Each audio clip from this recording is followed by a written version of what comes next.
परिचय। ये जंगल के बीच में है।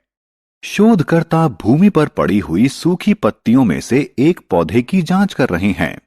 उन्होंने वहां के प्राणी जात और वनस्पति जात को ध्यानपूर्वक देखा, जिनमें से कुछ पौधे एकदम विशिष्ट प्रकार के हैं। उन्होंने कुछ ऐसे पौधे देखे जो सामान्य रूप से नहीं पाए जाते हैं। क्या ये पौधे लुप्तप्राय प्रजातियों में से हैं? आइए इस पाठ में हम किसी विशिष्ट क्षेत्र के पौधों और जंतुओं के बारे में जानें।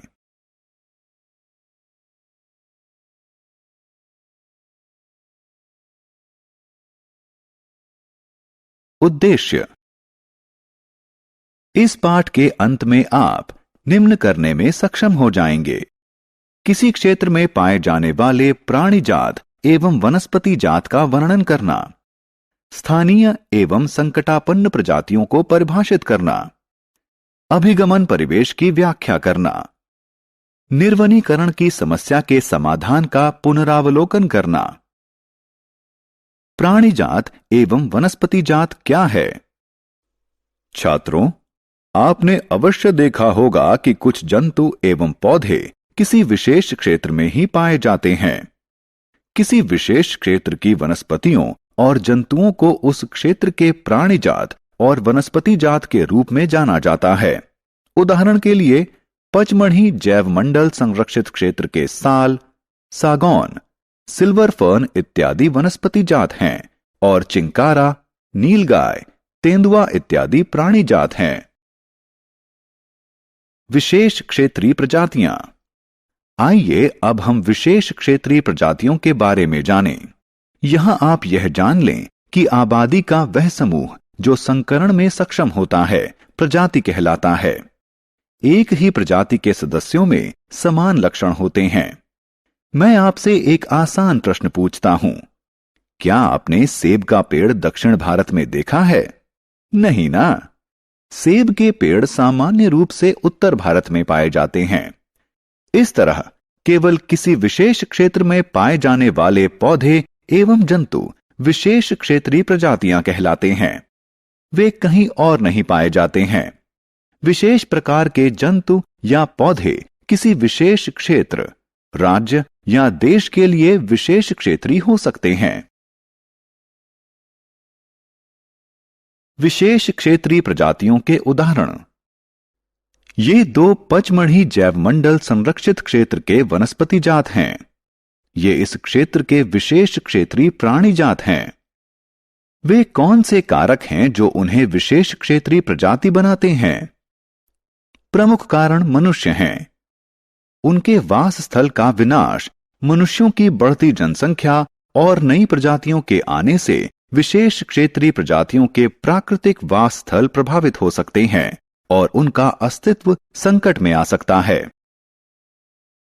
कौन सी प्रजातियां संकटापन्न कहलाती हैं? आपने डायनासोर के बारे में अवश्य सुना होगा। वे लाखों वर्ष पहले पाए जाते थे, लेकिन आज वे विलुप्त हो चुके हैं। अनेक जंतु एवं पौधे विलुप्त हो चुके हैं, जबकि कुछ विलुप्त होने की कगार पर हैं। वे प्रजातियां जिनकी संख्या विलुप्त होने के स्तर तक कम हो जाए संकटापन्न प्रजातियां कहलाती हैं। कुछ जंतुओं के प्राकृतिक वासस्थल में उत्पन्न बाधाओं के कारण उनकी उत्तरजीविता कठिन हो गई है। आप यह जानने के लिए उत्सुक होंगे कि क्या संकटापन्न प्रजातियों का कोई रिकॉर्ड रखा गया है? ठीक है, रेड डाटा पुस्तक वह स्रोत पुस्तक है जिसमें समस्त संकटापन्न जंतुओं एवं पौधों का रिकॉर्ड रखा जाता है। प्रवास क्या है?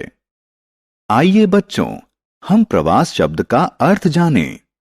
प्रत्येक वर्ष कुछ प्रजातियों का किसी विशेष उद्देश्य, जैसे प्रजनन या जलवायु की स्थितियों से बचने के लिए अपने वास स्थल से कुछ निश्चित समयावधि के लिए किसी अन्य स्थान पर जाना उनका प्रवास कहलाता है। निर्वनीकरण की समस्या का समाधान। हम वनों से अनेक चीजें प्राप्त करते हैं। गोंद, राल, जूट और कागज महत्वपूर्ण उत्पाद हैं जो वन से प्राप्त कच्चे माल से बनाए जाते हैं। क्या आप कागज के विकल्प की उपलब्धता के बारे में विचार कर सकते हैं?